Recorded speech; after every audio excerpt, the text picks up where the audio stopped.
સુરત જિલ્લામાં ભારે વરસાદની આગાહીને પગલે જિલ્લા વહીવટીતંત્ર એલર્ટ મોડ પર છે. જિલ્લા કલેક્ટર તેજસ પરમારે જણાવ્યું કે 30 જુલાઈએ ઓરેન્જ, 31 જુલાઈએ રેડ અને 1 ઓગસ્ટે ઓરેન્જ એલર્ટ જાહેર કરાયું છે. તંત્ર દ્વારા તમામ તાલુકા અને નગરપાલિકાઓને જરૂરી તૈયારીઓ કરવા સૂચના અપાઈ છે. નીચાણવાળા વિસ્તારોમાંથી જરૂર પડે તો સ્થળાંતરની વ્યવસ્થા, જર્જરિત હોર્ડિંગ્સ અને લૂઝ સ્ટ્રક્ચર્સ દૂર કરવાની કામગીરી હાથ ધરાઈ છે. ભારે પવન અને વરસાદને ધ્યાનમાં રાખી પશુપાલકોને પશુઓને થાંભલા કે તાર સાથે ન બાંધવાની અપીલ પણ કરાઈ છે.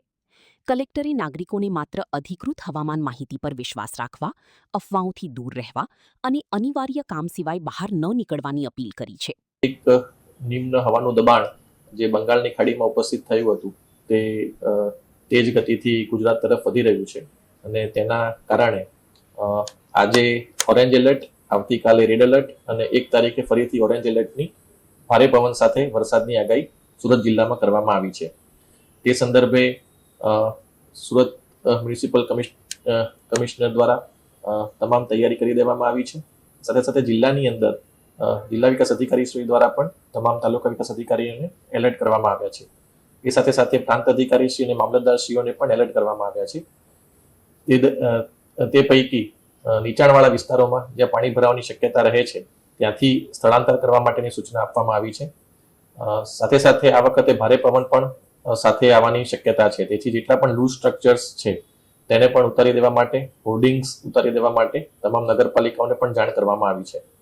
મારી ખાસ એક વિનંતી પશુપાલકોને છે કે આપના પશુઓને આપ બાંધીને રાખો છો, તેથી જ્યારે વધારે વરસાદ આવે અને પાણી ભરાય તો તેવા સમયે તેને તણાવવાની શક્યતા રહે છે. તેથી જ્યારે વધારે વરસાદ આવે અને પાણી ભરાવાની શક્યતા જણાય તો પશુઓને ખુલ્લામાં રાખો, તેમને તાર સાથે કે કોઈ પોલ સાથે બાંધો નહીં, જેથી તે પોતાની રીતે જે સુરક્ષિત જગ્યા છે તે શોધી શકે. અગત્યની જે વાત છે કે આવતીકાલે 31મીએ ખૂબ જ ભારે વરસાદની શક્યતા છે. તેથી તમામ નાગરિકોને મારી વિનંતી છે કે આપ સતત વેધર વોચ ઉપર નજર રાખતા રહો અને જે પણ IMDનું ફોરકાસ્ટ આવે છે તેને સતત જોતા રહો, જેથી જરૂરિયાત ન હોય તો તેવા સંજોગોમાં આપણે બહાર ના નીકળીએ.